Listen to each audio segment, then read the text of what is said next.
Bonjour à tous, on commence en Angleterre avec la une du Sun qui s'intéresse au fiasco de la VAR aujourd'hui. Mike Riley, le patron des arbitres outre-Manche, révèle que l'utilisation de la VAR changera à partir de ce week-end sur les pelouses de Premier League. Ceci intervient après 4 grosses erreurs commises depuis le début de la saison. Des gaffes concernant un but, un carton et des pénaltys.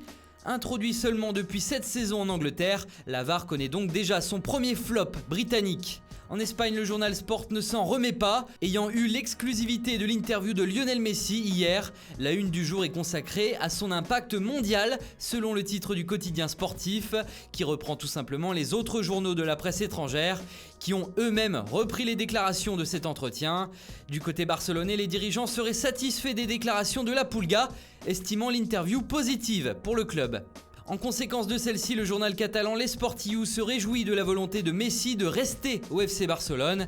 Il n'y a pas de fracture entre Messi et le club, annonce de son côté le porte-parole du Barça, Josep Vives. Voilà qui devrait faire lever les doutes des supporters blaugrana en attendant le retour de la Pulga sur les terrains de football. Conséquence également de l'interview de Messi, on découvre sur le site internet de Mundo Deportivo un article sur Ousmane Dembélé. Hier, Messi a parlé du français en disant notamment « Je vois qu'il a des conditions impressionnantes, cette année est très importante pour qu'il passe un cap ». Avant ça, Kevin Prince Boateng avait déclaré à son sujet « Certains joueurs arrivent en retard pour défier le club. Pour Ousmane, ce n'est pas le cas, c'est juste un gosse. Il serait préférable que Dembélé écoute les paroles motivantes de Messi plutôt que celles de Boateng », en conclut le média espagnol.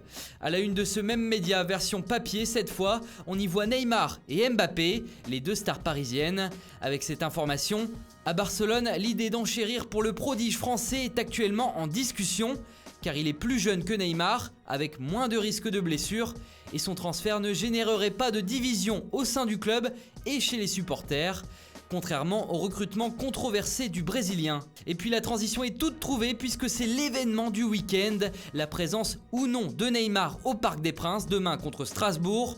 Alors pour l'instant, on ne sait pas si le Brésilien sera présent dans le groupe du PSG, ni même si Thomas Tuchel le laissera fouler la pelouse durant la rencontre. On ne sait pas non plus quelle est la position des supporters parisiens, qui à lire le journal L'Équipe du jour, sont très divisés sur le sujet. Doivent-ils le siffler ou doivent-ils pardonner ? Telle est la question.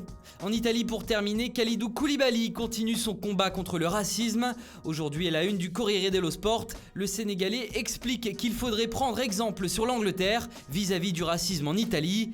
Là-bas, on retrouve les individus et on les interdit de stade. C'est un appel lancé à la Ligue et le défenseur du Napoli attend désormais une réponse. Voilà, c'est tout pour aujourd'hui. Bonne journée à tous et à très vite sur Foot Mercato.